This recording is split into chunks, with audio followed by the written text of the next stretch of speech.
हाँ जी बच्चों, good morning to all of you. तो आज बेटा हम शुरू करेंगे एक नया एक्ट हमारे सिलेबस में जिसका नाम है एलएलपी। क्या नाम है?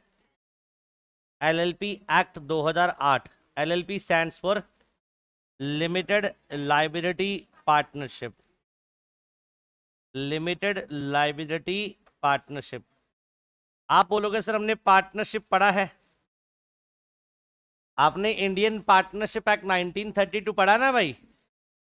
बट आज क्या लिमिटेड लाइबिलिटी पार्टनरशिप पढ़ने वाले हो एक्ट 2002। मतलब ये भी एक तरह की क्या है? पार्टनरशिप है। ये भी क्या है बताओ? एक पार्टनरशिप। और ये कैसे अलग होती है उस पार्टनरशिप से वो हम पढ़ेंगे। अब बेटा आपको कुछ भी लिखना नहीं है, पहले समझो। चैप्टर को शुरू करने से पहले एक्ट 2002 नहीं 2008 बेटा। एक्ट को शुरू करने से पहले मैं एक्ट के कुछ आपको बेसिक्स बता रहा हूं, फिर हम शुरू करेंगे इस एक्ट को। ठीक है बच्चों, एक बार नाम बताओ कंप्लीट एक्ट का क्या है? Limited liability partnership act 2008। Short में क्या बोलेंगे? LLP act 2008। ठीक है बच्चों, अब सुनो ध्यान से। आप लोगों ने बेटा पार्टनरशिप पढ़ा था, उसके ऊपर कौन सा लॉ लगता बताओ? पार्टनरशिप के ऊपर इंडियन पार्टनरशिप एक्ट 1932। यही है ना बेटा? गौर करना बच्चों, आपने जब पार्टनरशिप पढ़ा था तो आपने इंडियन पार्टनरशिप एक्ट 1932 पढ़ा था। यही था बच्चों। फिर आपने कंपनी के बारे में पढ़ा था, तो कंपनी के ऊपर एक्ट लगता है कंपनीज एक्ट 2013। बताओ यही है ना बेटा? यहां तक कोई डाउट? देखो, पार्टनरशिप एक्ट आप सब लोग पढ़ चुके हो और आपने एक चीज वहां पर गौर करी होगी कि पार्टनरशिप में जो पार्टनर्स होते हैं उनकी जो लाइबिलिटी होती है वो अनलिमिटेड होती है। बोलो यही होता है? Partners liability are unlimited. बोलो यही था? तो पार्टनरशिप में पार्टनर्स की लायबिलिटी अनलिमिटेड होती है। आपने कंपनी भी पढ़ा था, वेरएस कंपनी में मेंबर्स होते हैं पार्टनर्स होते हैं? वेरी गुड, मेंबर्स होते हैं कंपनी में। और मेंबर्स की लायबिलिटी कंपनी में लायबिलिटी लिमिटेड होती है अनलिमिटेड होती है? लिमिटेड होती है। यस, इतनी बात समझ आ गई? चलो एक बार दोबारा से। एक आपने पार्टनरशिप पढ़ा, उसके लिए एप्लीकेबल गवर्निंग लॉ था इंडियन पार्टनरशिप एक्ट 1932 और उसमें पार्टनर्स की लायबिलिटी अनलिमिटेड थी। एक आपने कंपनी पढ़ा, उसके ऊपर एप्लीकेबल गवर्निंग लॉ था कंपनीज एक्ट 2013 और उसमें मेंबर्स की लायबिलिटी क्या थी? लिमिटेड थी। इतनी बात समझ आ रही है? आओ नेक्स्ट बात। पार्टनरशिप में बिजनेस थोड़ा फ्लेक्सिबल होता है।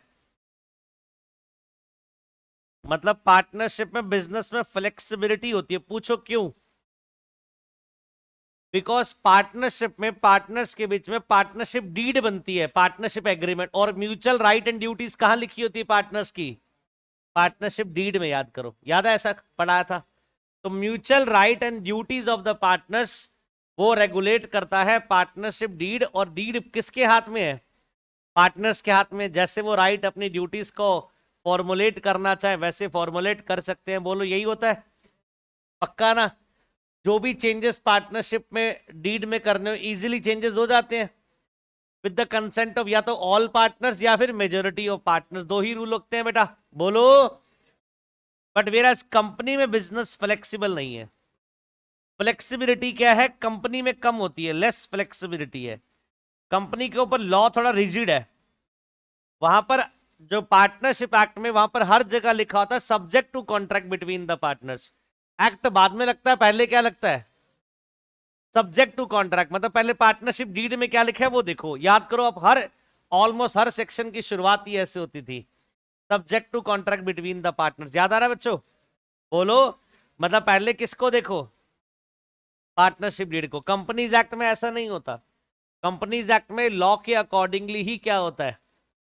काम होता है बेटा। जो लॉ में लिखा है वैसे ही करोगे, फ्लेक्सिबिलिटी नहीं है। आप अपने अकॉर्डिंगली मोल्ड नहीं कर सकते उसको। जो लॉ में लिखी गई बात है वैसे ही आपको फॉलो करनी पड़ेगी। नेक्स्ट, पार्टनरशिप में अगर हम बात करें कंप्लायंसेस कुछ भी नहीं होते। क्या है? कंप्लायंस कुछ भी नहीं होते। कंपनी में कंप्लायंस क्या होते हैं? बहुत सारे होते हैं। अगर हम कंप्लायंस की बात करें, कंप्लायंस मतलब लॉ की फॉर्मेलिटी, जैसे आपको ये रिटर्न फाइल करनी है, रजिस्टर मेंटेन करने, आपको अपनी बैलेंस शीट फाइल करनी है, P&L फाइल करना है, तो कंप्लायंस ज्यादा कहां होते हैं? कंप्लायंस कॉस्ट यहां पर हायर होती है और यहां पर हमेशा लोअर होती है, बिकॉज पार्टनरशिप में दोनों में कोई भी कंप्लायंस होता ही नहीं। बोलो यार, पार्टनरशिप में कोई कंप्लायंस ज्यादा नहीं है। अब लॉ मेकर ने क्या फील करा कि कुछ फीचर्स किसके अच्छे हैं, पार्टनरशिप के, और कुछ फीचर्स किसके अच्छे हैं, कंपनी के। इन दोनों का मर्ज करके क्या बना दिया? LLP। गौर करना बच्चों, लिमिटेड लायबिलिटी कौन सा फीचर उठा लिया? कंपनी का। लिमिटेड लायबिलिटी बोले तो कौन सा फीचर ले लिया? कंपनी का। एज लिमिटेड लायबिलिटी पार्टनरशिप, तो बेटा है बिजनेस, कंपनी में नहीं है, अभी भी क्या है ये? पार्टनरशिप। तो आपके पास दो तरह की पार्टनरशिप है, एक तो इंडियन पार्टनरशिप एक्ट 1932 वाली partnership, where as liability of partners are unlimited. Second आपके पास बेटा पार्टनरशिप है LLP, where as liability of partners are limited. आ रही बात समझ? अब दूसरी बात सुनो बेटा, आपने इतना याद करो पढ़ा होगा, कंपनी बॉडी कॉर्पोरेट है।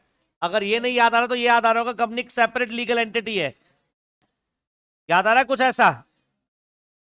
क्या याद आ रहा है बताओ? सेपरेट लीगल एंटिटी में company and member both are different from each other and company has its own right and on obligation. आइए, पार्टनरशिप फर्म कोई भी सेपरेट लीगल एंटिटी नहीं होती। पार्टनर्स और पार्टनरशिप दोनों क्या होती है? सेम होती है, अलग अलग नहीं होती। इसीलिए बेटा पार्टनरशिप फर्म की लायबिलिटी किसकी लायबिलिटी? पार्टनर्स की लायबिलिटी अनलिमिटेड, बट कंपनी में दोनों अलग अलग है। Therefore liability of company is liability of company, not of member. Company में क्या रूल होता है? लायबिलिटी कंपनी की किसकी मानी जाएगी? कंपनी की मानी जाएगी, मेंबर की नहीं मानी जाएगी। देयरफॉर लायबिलिटी क्या होती है? लिमिटेड। इतनी बात समझ आ रही है बेटा? इन दोनों फीचर को मर्ज करके LLP बनाया कि LLP भी सेपरेट लीगल एंटिटी है। हाँ जी, LLP भी क्या है? सेपरेट लीगल एंटिटी है। दूसरा, इसमें भी लिमिटेड लायबिलिटी है। लिमिटेड लायबिलिटी, जैसे कंपनी में लिमिटेड लायबिलिटी है, वैसे यहां पर भी क्या है? Limited liability. बट बिजनेस की बेटा फ्लेक्सिबिलिटी रहेगी। ये कौन सा फीचर ले लिया? पार्टनरशिप का बिजनेस ले लिया बेटा फीचर्स। क्योंकि LLP में भी क्या होता है? LLP एग्रीमेंट होता है। जैसे पार्टनरशिप में पार्टनर्स के बीच में एग्रीमेंट होता है, जिसको पार्टनरशिप डीड बोलते हो, LLP में भी क्या होता है? एग्रीमेंट होता है। तो बेटा वहां पर भी क्या क्या आप अकॉर्डिंगली चेंजेस कर सकते हैं। तो बिजनेस की बेटा क्या हो गई? सॉरी, फ्लेक्सिबिलिटी होगी LLP में। बोलो बात समझ आ गई? तो क्या मैं कह सकता हूं कंपनी और पार्टनरशिप दोनों के फीचर को क्या कर दिया? मर्ज करके बेटा एक नई एंटिटी बनाई, LLP। क्या बनाई? अब एक बात सुनना ध्यान से, मैं जो स्टेटमेंट दे रहा हूं मुझे बताना सही है गलत है। LLP is a sorry alternative, LLP is a alternative to company। LLP company का ऑल्टरनेटिव है। कंपनी भी लीगल एंटिटी है, LLP भी क्या है? Legal entity. पार्टनरशिप क्या लीगल एंटिटी है? नहीं ना। तो LLP किसका ऑल्टरनेट बनकर है? कंपनी का। तो आप बोलोगे सर हमने तो पहली बार सुना है। जैसे मैं आपको बता रहा हूं कंपनी और LLP में ज्यादा फर्क नहीं है, पर आप बोलोगे सर हमने तो पहली बार सुना है LLP के बारे में, इतना आप बढ़ा चढ़ा कर बता रहे हो। हमने तो यही सुना, ज्यादातर यूजुअली लोग क्या बनाते हैं? कंपनी बनाते हैं। बोलो यही होता है? लोग क्या बनाते हैं बेटा यूजुअली? कंपनी। बट सेम चीज कहां मिल रही है आपको? LLP। और बताओ सबसे बढ़िया फायदा इसमें, कंप्लायंस कॉस्ट बहुत कम है। कंपनी में कंप्लायंस कॉस्ट क्या होती है? ज्यादा होती है। हर साल आपको ऑडिट करवानी पड़ती है अपनी बैलेंस शीट, P&L एक चार्टर्ड अकाउंटेंट से। तुम्हारे लिए तो अच्छी बात है। अगर देखा जाए बीइंग चार्टर्ड अकाउंटेंट क्या है हमारे लिए? Each and every company, whether private, OPC, public, government, holding, subsidiary, कोई भी हो, चाहे उसका बेटा टर्नओवर 100 रुपए का हो, 1 करोड़ का हो, 1000 करोड़ का हो, 10 लाख करोड़ का, मेरी औकात से बाहर इसके नहीं है बोलना। अब हर कंपनी को ऑडिट करवानी पड़ती है। आ रही बात समझ? आओ LLP में हर हर एलएलपी को ऑडिट नहीं करवानी पड़ती। एलएलपी में एक लिमिट दे रखी है, उस लिमिट से ऊपर आपका कंट्रीब्यूशन चला जाए या टर्नओवर चले जाए तभी ऑडिट करवाना पड़ता है। For that point of view आपको एलएलपी में मजा नहीं आएगा कि आपका काम तो कम हो रहा है, बट क्लाइंट के पॉइंट ऑफ व्यू से सोचो, क्लाइंट के पॉइंट ऑफ व्यू से वो तो चाहेगा खर्च क्या हो, कम हो, और काम वही हो जो कंपनी वाला हो, है ना, खर्च क्या हो, काम कम हो। तो क्लाइंट के पॉइंट ऑफ व्यू से उसके लिए बेटर क्या अप्रोच रहेगी, एलएलपी, बिकॉज हर साल उसको एक ऑडिटर की नीड नहीं है, उसको फाइनेंशियल स्टेटमेंट ऑडिट करवाने की नीड नहीं है। Whereas on the other hand chartered के लिए ये बढ़िया, चार्टर्ड के लिए कंपनी बढ़िया है क्योंकि हर कंपनी को ऑडिट करवानी है। एलएलपी अच्छी बात नहीं है, क्लाइंट के लिए अच्छी बात है बिकॉज उसके कंप्लायंस कॉस्ट क्या हो जाती है, कम हो जाती है। अरे बोलो यार, पक्का ना। हर कंपनी को अपनी हर साल balance sheet, P&L, cash flow audit करवाना पड़ता है और रजिस्ट्रार ऑफ कंपनीज को फाइल भी करना पड़ता है। ये सब सीए करता है, उसकी कॉस्ट आती है बेटा, खर्च आता है। मान के चलो बेटा 15 से 20 हजार रुपए का खर्च है, और एक यही सोल प्रोप्राइटरशिप खोलकर बैठो, पार्टनरशिप खोलकर बैठो, बताओ कोई खर्च होगा ऐसा कुछ? कहीं कोई अकाउंट्स फाइल नहीं करने, सालाना बस एक इनकम टैक्स रिटर्न फाइल करनी है। बट कंपनी में इनकम टैक्स रिटर्न के अलावा आरओसी रिटर्न भी फाइल करनी है, उसका खर्च बढ़ जाता है। अरे बोलो, वही एलएलपी में खर्च क्या है, कम है। बोलो, तो एलएलपी एक ऑल्टरनेटिव व्हीकल जरूर है कंपनी के लिए। तो सर फिर कंपनी क्यों बनाते हैं लोग जब सब कुछ ही क्या आ रहा है, एलएलपी में आ रहा है, फिर भी एलएलपी क्यों, कंपनी क्यों बनाई जाती है बेटा? एक तो ध्यान से सुनना, जो आप लोग को पता है, कंपनी जो कोर्स है बेटा, कंपनी जो क्या है, एंटिटी है, वो अवेयर्ड है। ये क्या है, अवेयरनेस नहीं है, लेस अवेयरनेस। बोलो, अवेयरनेस इसमें क्या होती है, कम होती है। अच्छा, आपको क्या लगता है 12th के बाद क्या यही ऑप्शन है, सीए कर लो, सीएस कर लो, सीएमए कर लो, बीकॉम कर लो? बहुत सारे ऑप्शन होते होंगे, मेरे हिसाब से इससे भी ब्राइट हो सकते होंगे। मैं ये नहीं कह रहा ये कम है, ये तो अपने आप में, आप जो चुन रहे हो सीए तो बेस्ट है अपने आप में, बट इससे भी हो सकता है कम मेहनत में ज्यादा आउटपुट आता हो किसी कोर्स में। बट लैक ऑफ अवेयरनेस की वजह से लोगों को पता ही नहीं होता कि वो कौन से कोर्स है। अरे बोलो, सीए और सीएमए का कोर्स ऑलमोस्ट सेम है, सीए और सीएमए का कोर्स ऑलमोस्ट क्या होता है, सेम, बट फिर भी ज्यादा एडमिशन सीए में क्यों होते हैं? अवेयरनेस।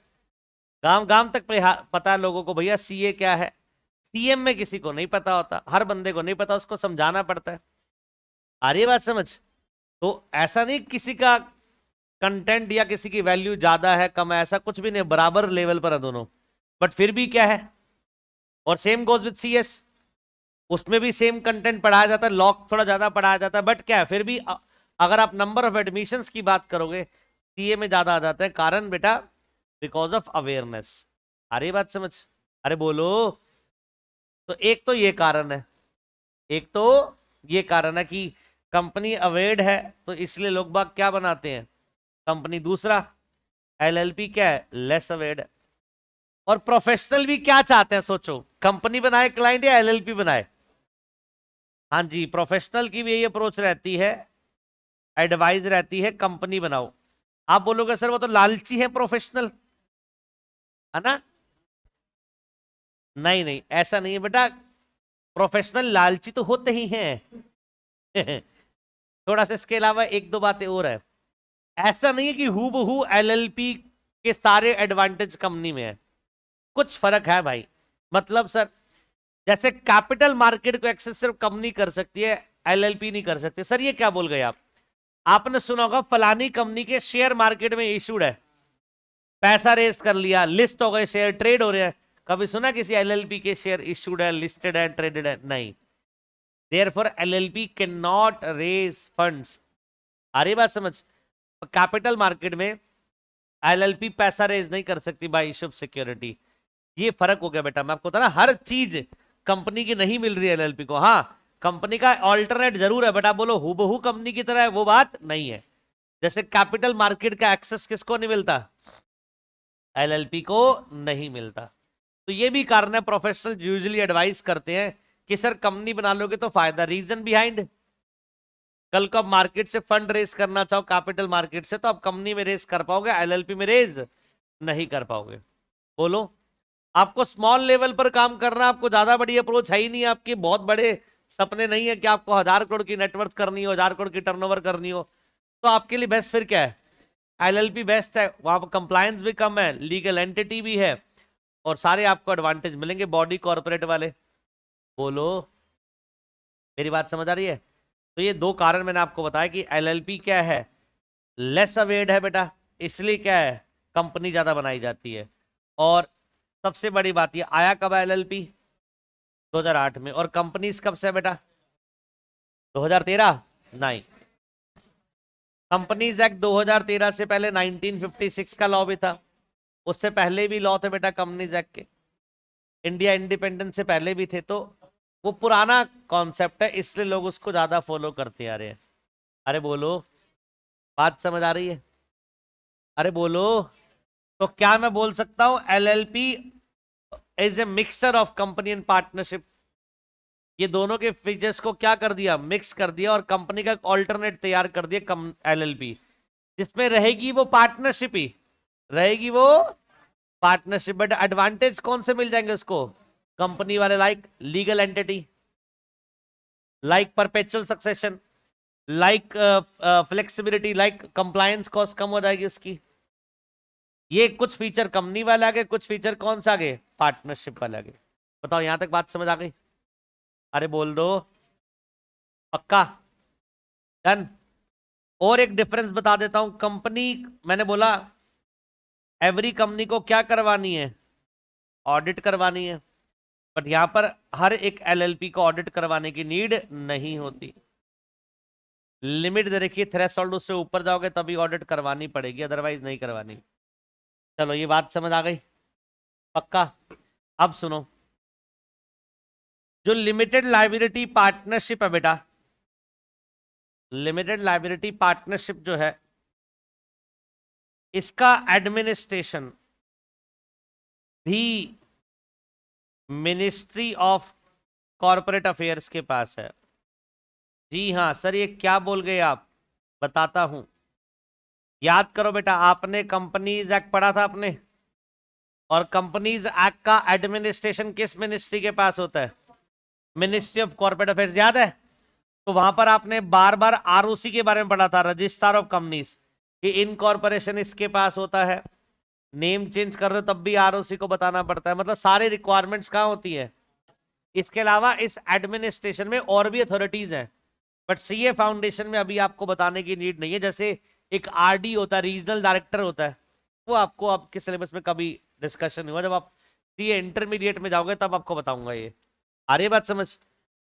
तो एलएलपी जैसे कंपनी का एडमिनिस्ट्रेशन भी किसके पास है? मिनिस्ट्री ऑफ कॉर्पोरेट अफेयर्स का। तो एलएलपी का एडमिनिस्ट्रेशन भी किसके पास है? Ministry of corporate affairs. तो कंपनी और एलएलपी का दोनों का एडमिनिस्ट्रेशन किस मिनिस्ट्री के पास है? Ministry of corporate affairs. और मिनिस्ट्री ऑफ कॉर्पोरेट अफेयर्स ने स्टेट वाइज क्या बनाई है? आरओसी, क्या बोलते हैं उसको, रजिस्ट्रार ऑफ कंपनीज। तो आप आरओसी के पास रजिस्ट्रेशन करवाते हो कंपनी का, वैसे ही आप आरओसी के पास रजिस्ट्रेशन करवाओगे एलएलपी का। समझ आ गई बात? तो रजिस्ट्रार ऑफ कंपनी के पास दो तरह के कंप्लायंस होते हैं, फर्स्ट कंपनी का भी और दूसरा एलएलपी का। इनकॉर्पोरेशन भी कंपनी का आरओसी के पास होगा, और वेराज एलएलपी का इनकॉर्पोरेशन भी आरओसी के पास होगा। यहां तक बताओ, समझ आ गई बात? बोलो। इसके अलावा जो एलएलपी है, इसमें कुछ पार्टनर्स होंगे। हाँ जी, जब पार्टनरशिप है तो बेटा इसमें कौन होंगे? पार्टनर्स। और कुछ इसमें डेजिग्नेटेड पार्टनर्स होंगे। हाँ जी, यहां पर क्या होंगे, कुछ पार्टनर्स होंगे, कुछ क्या होंगे, डेजिग्नेटेड पार्टनर। याद करो, कंपनी में क्या होते हैं, मेंबर्स और बोर्ड ऑफ डायरेक्टर्स, याद है ऐसा कुछ? वही पोजीशन यहां पर ले आओ, एलएलपी में पार्टनर्स हैं और साथ में कुछ डेजिग्नेटेड पार्टनर्स हैं, जिनको डेजिग्नेट करा गया इंटरनल मैनेजमेंट के लिए। आ रही है बात समझ? तो एलएलपी में आपको दो लोग मिलेंगे, एक तो कौन मिलेगा, पार्टनर्स, दूसरा कौन मिलेगा, डेजिग्नेटेड पार्टनर्स। बोलो, बात समझ आ रही है? अरे बोलो, पक्का? नोटिंग करोगे बेटा यहां तक? अभी बताऊंगा बेटा, बहुत आगे की बात है, अभी तो ओवरव्यू दे रहा हूं। हाँ, जैसे कंपनी बोर्ड होता है वैसे ही एलएलपी में डेजिग्नेटेड पार्टनर्स है। अब इनका काम आएगा।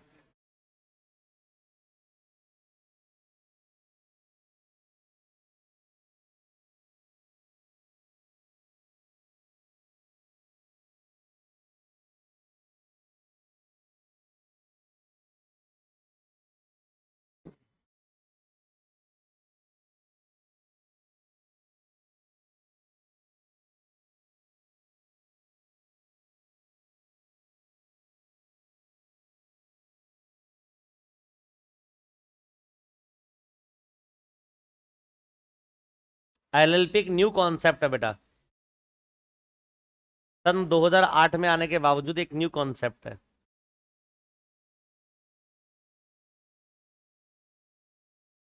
तो being client point of view, अगर आपको कंप्लायंस कॉस्ट कम चाहिए, खर्च कम चाहिए, और फीचर सारे कौन से चाहिए कंपनी वाले, तो आपके लिए बेस्ट कंपनी है एलएलपी है, एलएलपी है।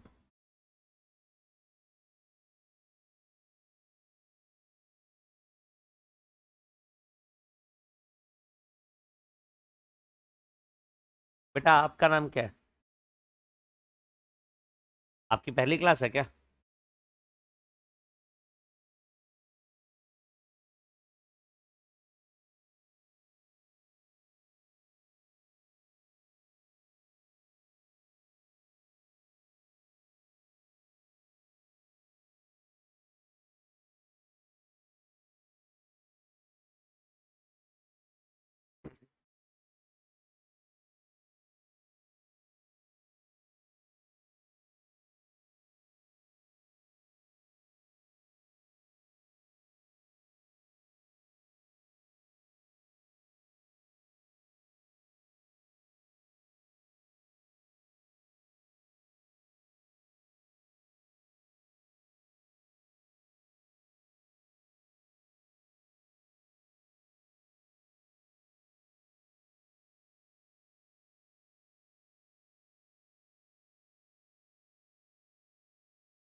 डन बच्चों?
बेटा वो लिमिट दे रखी है टर्नओवर और कैपिटल कंट्रीब्यूशन की, 25 लाख और 40 लाख, उसके बाद ऑडिट की रिक्वायरमेंट आती है।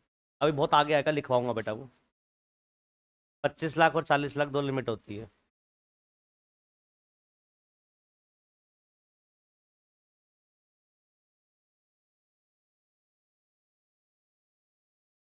थोड़ा ओवरव्यू मिला एलएलपी के बारे में? बोलो। तो सबसे पहले बेटा इंट्रोडक्शन की हेडिंग डालो बेटा, और लिखो ministry of law and justice. Ministry of law and justice on 9 January 2007 notified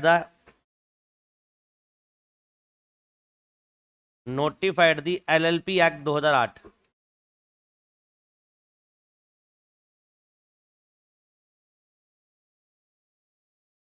आगे लिखो।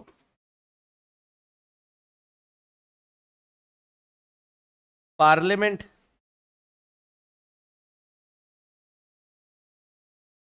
पास the LLP bill. Parliament pass the LLP bill on 12 December 2008 and President has assented the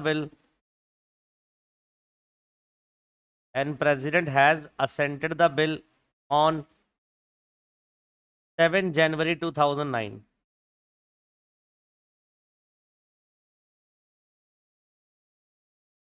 लिख लिया?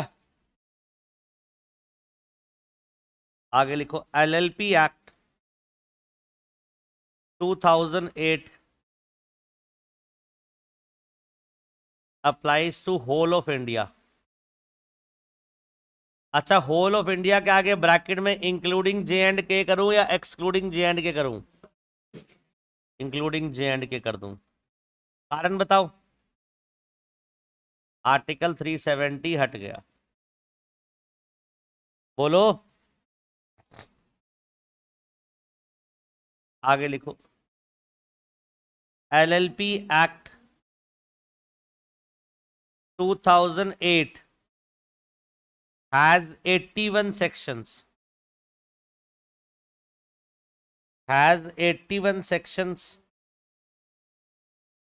and 4 schedule।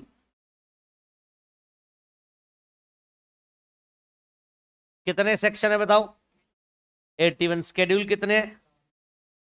लिखो first schedule के बारे में लिखो बेटा, बताता हूं। First schedule deals with right and duties of partners।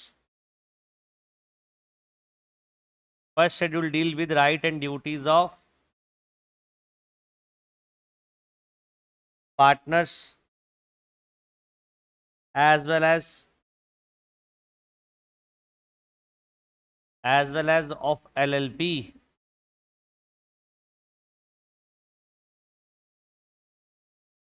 Next,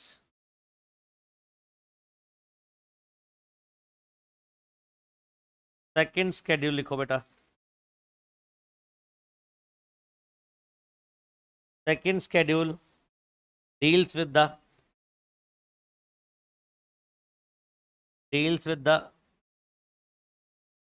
conversions of a firm into limited liability partnership। Third schedule लिखो बेटा।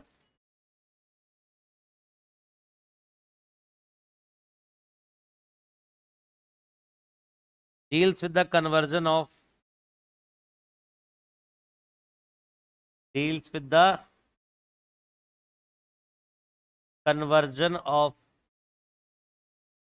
private company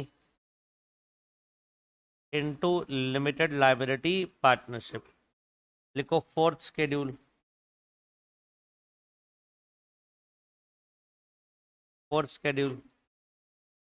deals with the conversion of unlisted public company deals with unlisted public company into limited liability partnership into LLP. लिख लिया? आगे लिखिए ministry of corporate affairs, जिसको मैंने short में क्या लिख दिया, MCA, and registrar of company, जिसको मैंने शॉर्ट में क्या लिख दिया, ROC, are entrusted with the task of administrating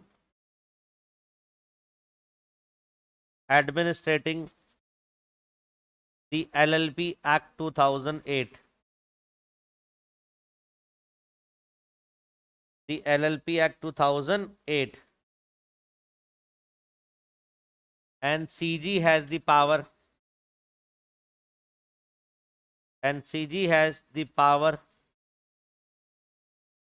To make rules for the purpose of this act. For the purpose of this act.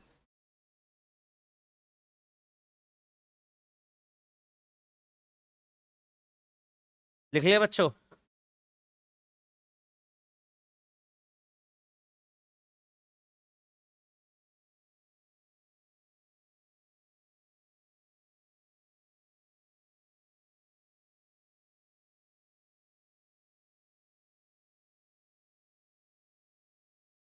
Done?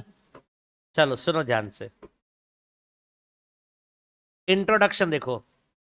जो इंडिया में ministry on law and justice है, उन्होंने 9 जनवरी 2007 को बेटा नोटिफाई कर दिया LLP act 2008। अच्छा भाई, गवर्नमेंट का लॉ है CG का, तो बेटा कहां से पास होगा, पार्लियामेंट से। तो बेटा LLP बिल होगा पहले ये।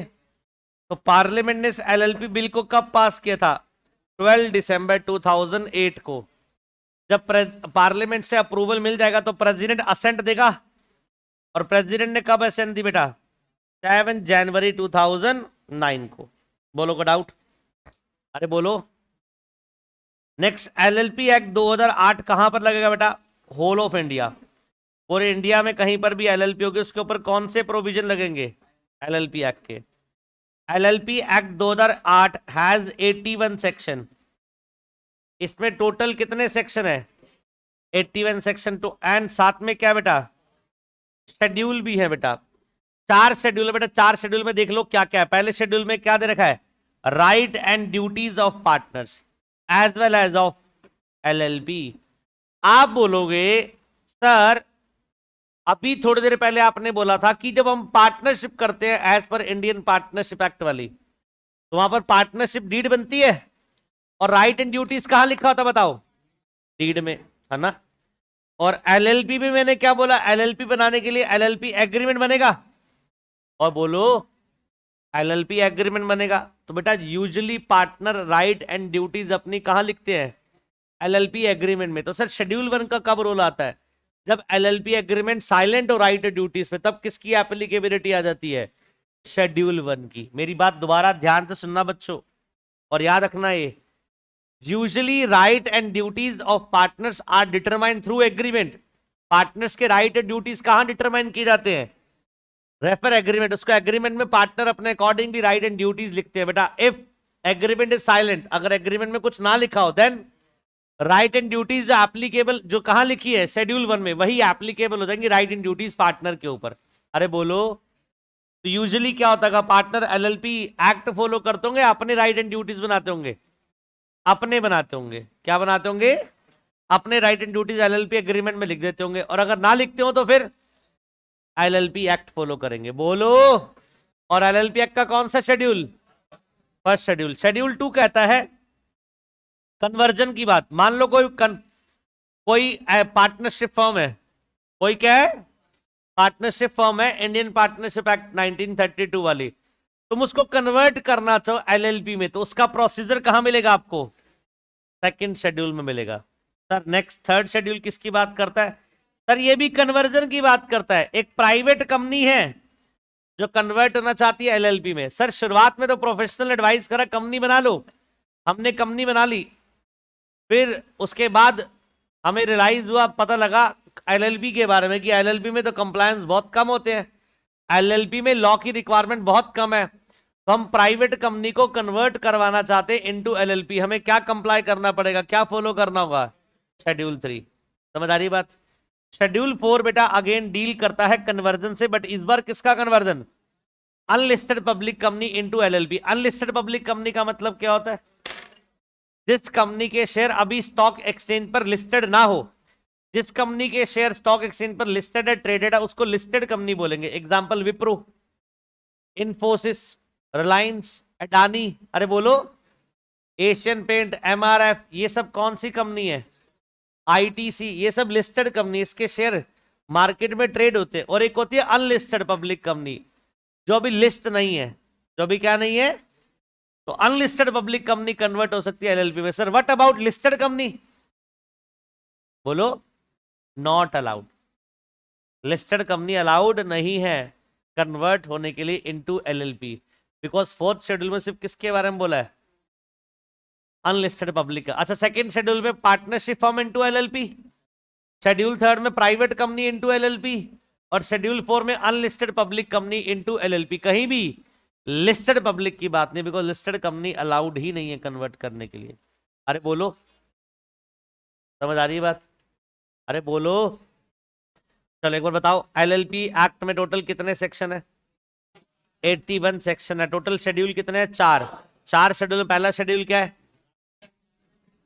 हाँ जी, पार्टनर्स की राइट एंड ड्यूटीज के बारे में शेड्यूल 1 बताता। सवाल शेड्यूल 1 बताता, सवाल उठता है सर शेड्यूल 1 तो है, बट एक तरफ आपने बोला राइट एंड ड्यूटीज कहाँ लिखी होंगी? पार्टनर एलएलपी एग्रीमेंट में। तो सर हम क्या फॉलो करें? तो यूजुअली बेटा एलएलपी एग्रीमेंट में जो राइट एंड ड्यूटीज होते हैं वो फॉलो करते हैं।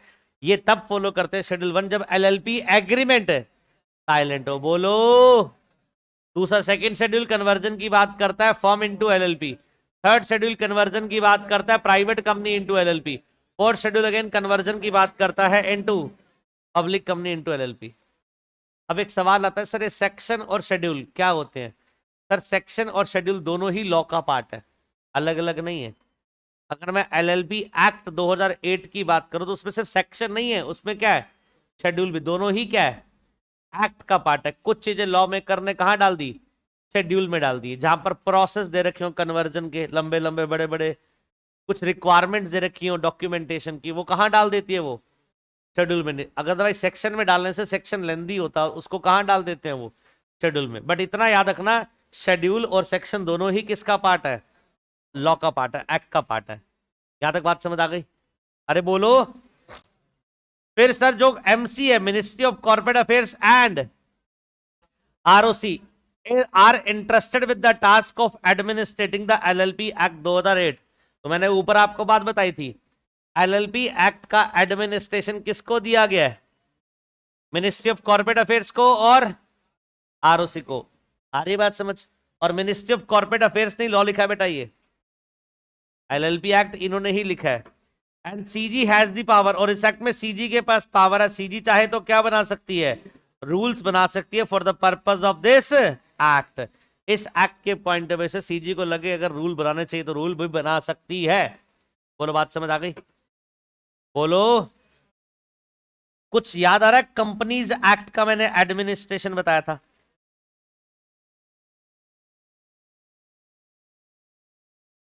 सुनना ध्यान से बच्चों, सेम एडमिनिस्ट्रेशन एलएलपी पर लगेगा। देखो ऊपर मुंह करो।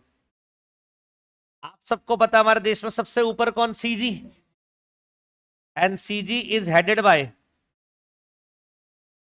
Prime minister. सीजी को हेड कौन करते हैं? ठीक है, जो भी उस चेयर पे बैठा होगा। अभी करंट कौन है प्राइम मिनिस्टर? नरेंद्र मोदी। और केजरीवाल क्या है? Chief minister. और द्रौपदी मुर्मू मैम क्या है? President of India. चलो, पीएम क्या होता है? पीएम सारे काम खुद नहीं करता बेटा, पीएम अपनी रिस्पॉन्सिबिलिटी को आगे डेलीगेट कर देता है बिटवीन मिनिस्ट्रीज। जैसे जितने भी फाइनेंशियल मैटर होते हैं बेटा उसके लिए बनाई गई है ministry of finance. Ministry of finance में बेटा एक फाइनेंस मिनिस्टर है जिनका नाम क्या है, निर्मला सीतारमन। निर्मला सीतारमन एक लेडी देखी होगी जिसके बाल सफेद हैं और हिंदी कम बोलती हैं, वो साउथ से है। और एक आपने देखी होगी मिनिस्ट्री ऑफ डिफेंस, रक्षा मंत्रालय, राजनाथ सिंह, वेरी गुड। एक आपने देखा होगा ministry of home affairs, Amit Shah, मोटा भाई। अच्छा, मिनिस्ट्री ऑफ फॉरेन अफेयर्स बताओ। अरे वाह, नजर ना लग जाए तुम्हें यार कहीं। Ministry of home foreign affairs कौन है? एस जयशंकर। अच्छा, एस जयशंकर के बारे में अगर आप देखोगे बेटा, ये कोई पॉलिटिकल बैकग्राउंड से नहीं थे, ये एडवाइजर थे ये फॉरेन मिनिस्ट्री में। ये फॉरेन मिनिस्ट्री में जैसे कोई फॉरेन मिनिस्टर है, इससे पहले आपने सुना होगा फॉरेन मिनिस्ट्री हमारी सुषमा स्वराज थी, है ना। तो वो काफी बोलने में, वैसे अब तो नहीं रही सुषमा स्वराज जी, वो काफी बोलने में एक्टिव थी, मतलब बहुत अच्छी स्पीच, अगर हम स्पीकर की बात करें, वक्ता की बात करें, प्रवक्ता की, बहुत अच्छी थी वो। बट जो फॉरेन मिनिस्ट्रीज होती है फॉरेन अफेयर्स की, उनमें कुछ एडवाइजर्स होते हैं, उसमें जयशंकर थे, ये एडवाइस करते थे कि आपकी स्पीच क्या होगी। आपको अगर इस मुद्दे पर आपसे सवाल पूछा गया, मान लो दो देशों के संबंध की ऊपर बात उठा, रशिया और इंडिया का संबंध क्या है अभी, ठीक है, रशिया और इंडिया और यूक्रेन का किस मैटर उठा कहीं पे, तो उस मुद्दे पर हमारे फॉरेन अफेयर्स के मिनिस्टर को क्या बोलना है, ये एडवाइजर लोग एडवाइस करते हैं। मिनिस्टर लोग थोड़ी एडवाइस करते हैं, उतने कहां पढ़े लिखे होते हैं, ये तो जग जाहिर है। क्यों? तो जब मोदी जी यार, उन्होंने देखा कि यार ये आदमी बड़ा ग्रेट है, कह रहा है ये बंदा तो क्या कर रहा है, एडवाइजर है, इसको ही क्यों ना बना दिया जाए मिनिस्टर। और ये डिपार्टमेंटल जॉब में थे, इनको सीधी क्या मिला वहां से, प्रमोशन मिलके पॉलिटिक्स में आ गए और सीधा इनको मिनिस्ट्री ऑफ फॉरेन अफेयर्स मिल गई। और बहुत फायर नेता है ये, आप इनके कभी सुनना स्पीचेस, जबरदस्त बोलते हैं। ऐसी एक ministry of road and transportation, कौन है बेटा? हाँ जी, नितिन गडकरी, ये भी बहुत अच्छे हैं। और ऐसे ही बेटा एक है मिनिस्ट्री ऑफ, ऐसे तो बहुत सारी मिनिस्ट्री है, मैं मोटा माटी उनकी नाम ले रहा हूं जो बेटा आपने कभी ना कभी सुने होंगे, जिनका रोल है बहुत बड़ा। एक है ministry of corporate affairs, MCA, जो जिसका हमारे सर रोल आएगा, मिनिस्ट्री ऑफ कॉर्पोरेट अफेयर्स, जिसको हम शॉर्ट में क्या बोलते हैं, एमसीए। अच्छा, ये भी निर्मला सीतारमन के पास है। ये मिनिस्ट्री ऑफ फाइनेंस भी होल्ड करती है, मिनिस्ट्री ऑफ कॉर्पोरेट अफेयर्स। तो ministry of corporate affairs administrating ministry बना दी गई कॉर्पोरेट अफेयर्स के लिए, कॉर्पोरेट के मामलों के लिए। इन्होंने अपने रीजन वाइज अथॉरिटी बनाई, रीजनल डायरेक्टर, ये रीजनल बॉडीज हो गई बेटा। अब रीजनल बॉडी ने स्टेट बॉडीज बनाई आगे, रजिस्ट्रार ऑफ कंपनीज। देखो, ministry of corporate affairs central body हो गई, रीजनल डायरेक्टर क्या हो गई, रीजनल बॉडी हो गई, और रजिस्ट्रार ऑफ कंपनी क्या हो गई, स्टेट लेवल बॉडी हो गई। अरे बोलो, तो इन तीन बॉडीज के पास एडमिनिस्ट्रेशन आया बेटा कंपनीज एक्ट का, और इन्हीं के पास किसका एडमिनिस्ट्रेशन है, एलएलपी का। और आरओसी हमें यूजुअली क्या मिलता है, ईच स्टेट वाइज मिलता है, आरओसी हर स्टेट में है, बट इसकी एक्सेप्शन है बेटा, दो जगह पर दो आरओसी, बताओ कौन कौन सी? महाराष्ट्र और दूसरा तमिलनाडु। तमिलनाडु में कहा है, चेन्नई और कोयम्बतूर।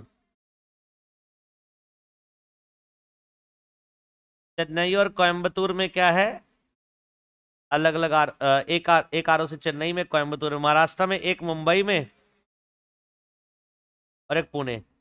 यहाँ दो स्टेट में दो आरओसी मिलेगी, अदरवाइज जनरली क्या होता है, हर स्टेट में एक आरओसी। और जहां पर बेटा कुछ जगह पर ऐसा भी देखा गया कि दो स्टेट, तीन स्टेट की मिलकर क्या है, एक गोवा, दमन, दीव, इन सब की एक ही आरओसी, दिल्ली हरियाणा की भी एक ही लगती है। तो वैसे यूजुअली क्या होता है, स्टेट वाइज आरओसी बनाई जाती है, बट कुछ स्टेट हैं, दो स्टेट ऐसे जहां पर दो आरओसी है। इसका रोल आगे जाकर आएगा, ये दो आरओसी जो मैंने बताई ना स्टेट वाइज, इसका रोल है इस एक्ट में। बोलो बात समझ आ गई?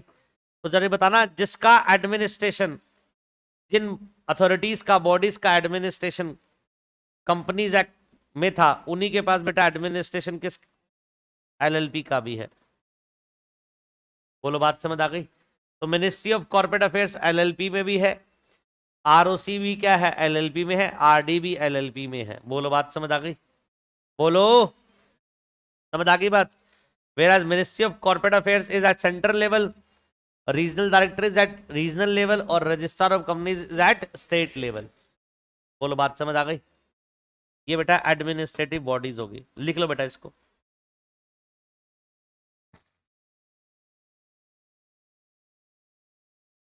नहीं, हमारी एलएलपी भी है, हमारी एलएलपी भी है। जहां पर आप बैठे हो, आशीष अरोड़ा क्लासेस प्राइवेट लिमिटेड, ये हमारी कंपनी है, प्राइवेट कंपनी। मेरी सीएस की फर्म है, तो मैंने एक एलएलपी बना रखी है सर्विस के लिए, मतलब कंसल्टेंसी फर्म। उसका नाम है क्रीएंद्रा एलएलपी, क्रीएंद्रा लीगल एलएलपी। आपको दिखाऊंगा ये ऑनलाइन खोल के। क्रीएंद्रा में मेरे फादर मदर का नाम आता है, क्री कृष्णा, ENDRA राजेंद्रा, तो दोनों के नाम को मर्ज करके क्रीएंद्रा लीगल एलएलपी बना रखी है। ये हमारी एलएलपी है, तो एक कंपनी एक एलएलपी है। चलो समझ आ गई बात। अरे बोलो, नोटिंग करो।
क्या कह रहे हो?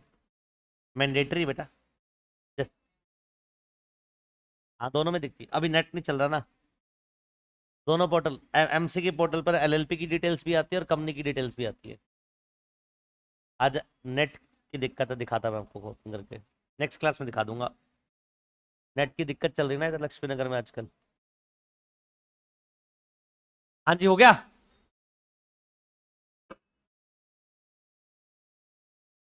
अब मेरा आपसे एक सवाल है, जवाब देना बेटा। अच्छा, एलएलपी के ऊपर, लिमिटेड लाइबिलिटी पार्टनरशिप के ऊपर, लिमिटेड लाइबिलिटी पार्टनरशिप के ऊपर क्या एलएलपी एक्ट 2008 लगेगा? कितना मुश्किल सवाल पूछा, जवाब देना। एलएलपी के ऊपर क्या एलएलपी एक्ट 2008 लगेगा? लगेगा? सोच लो। चलो फिर, एलएलपी के ऊपर क्या इंडियन पार्टनरशिप एक्ट 1932 लगेगा? नहीं लगेगा। एलएलपी के ऊपर गवर्निंग लॉ कौन सा है?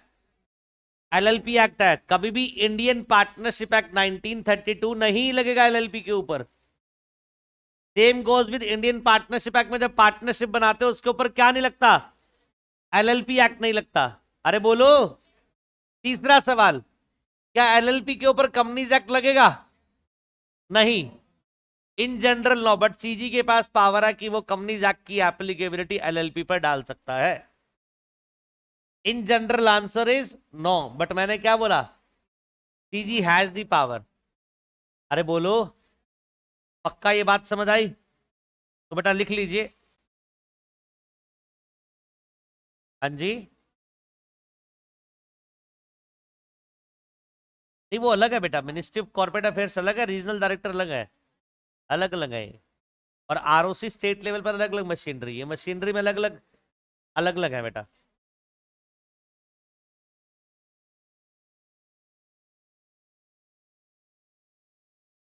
बट रीजन में रीजन बांट दी ना, 7 रीजन अलग अलग बांट दिए और अलग अलग रीजन का काम दिया रीजनल डायरेक्टर को।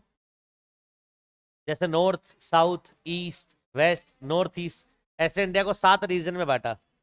और सातों रीजनल डायरेक्टर के ऑफिस में कुछ एम्प्लॉयज, कुछ ऑफिसर्स अपॉइंट कर दी सीजी ने, और उनको उस रीजन का काम दे दिया। फिर उन रीजनल डायरेक्टर ने स्टेट का काम निकलवाने के लिए आगे क्या करा, आरओसी बनाए रीजनल डायरेक्टर ने, क्योंकि वो तो पूरे रीजन का काम नहीं संभाल पाते थे, तो उन्होंने स्टेट लेवल से काम निकलवाने के लिए क्या बनाए, स्टेट लेवल आरओसी सेटअप करे। हाँ बिल्कुल, 7 रीजनल डायरेक्टर है बेटा। अच्छा सुनो, जो इंडियन पार्टनरशिप एक्ट 1932 है, नॉट एप्लीकेबल किसके ऊपर, एलएलपी के ऊपर। आ रही है बात समझ, पक्का। दूसरी बात, LLP act 2008 is not applicable on, बताओ किसके ऊपर, पार्टनरशिप के ऊपर। एलएलपी एक्ट 2008 किस पे नहीं लगता, पार्टनरशिप के ऊपर। तीसरा, companies act 2013 not applicable on किसके ऊपर, एलएलपी। बट इसकी क्या बेटा, एक्सेप्शन भी है, टीजी के पास पावर है एप्लीकेबल करने की। यूजली बेटा मैंने क्या बोला, नो। इन जनरल आंसर क्या है, नो, बट सीजी के पास पावर है। बोलो बात समझ आ गई, नहीं कोई लॉजिक ही नहीं है बेटा, दोनों एलएलपी और कंपनीज के प्रोविजन सेम सेम है, इसलिए बेटा आप एप्लीकेबिलिटी आएगी। पार्टनरशिप एलएलपी दोनों अलग बेस है, हम दोनों का एक दूसरे के ऊपर एप्लीकेबल करना क्यों, नहीं लगता ना बेटा, एक भी नहीं लगता, नहीं लगा सकती, लॉ में पावर ही देने रखी। सीजीबी को काम तब करेगी जब उसको लॉ में क्या कर रखा हो, ऑथराइज कर रखा हो किसी सेक्शन में, तब वो कर पाएगी, अदरवाइज नहीं कर पाएगी। चलो इतनी बात समझ आ गई। एक बार जल्दी से बताओ, एलएलपी किसका ऑल्टरनेटिव है, कंपनी का। एलएलपी में किसके फीचर है, कंपनी और पार्टनरशिप दोनों की फीचर है। अच्छा एलएलपी में टोटल सेक्शन कितने हैं, 81। शेड्यूल कितने हैं, 4। एलएलपी के ऊपर कंपनीज एक्ट लगेगा, इन जनरल नहीं, बट सीजी चाहे तो लगा सकती है। एलएलपी के ऊपर पार्टनरशिप एक्ट लगेगा, और पार्टनरशिप के ऊपर एलएलपी एक्ट लगेगा, नहीं। बोलो बात समझ आ रही है। एलएलपी का एडमिनिस्ट्रेशन एमसी और आरओसी के पास है, और उन्हीं का, और कंपनीज एक्ट का एडमिनिस्ट्रेशन भी किसके पास होता है, एमसी और आरओसी के पास होता है। बोलो पक्का। अच्छा कन्वर्जन किस किस का अलाउड है एलएलपी में, पार्टनरशिप फर्म का अलाउड है, प्राइवेट कंपनी का अलाउड है, अनलिस्टेड पब्लिक का अलाउड है। किसका अलाउड नहीं है, लिस्टेड पब्लिक का। शेड्यूल 2 कन्वर्जन की बात करता है, पार्टनरशिप इनटू एलएलपी। शेड्यूल 3 बात करता है private company into LLP. Schedule 4 बात करता है unlisted public company into LLP. बोलो यहां तक समझ आ गया।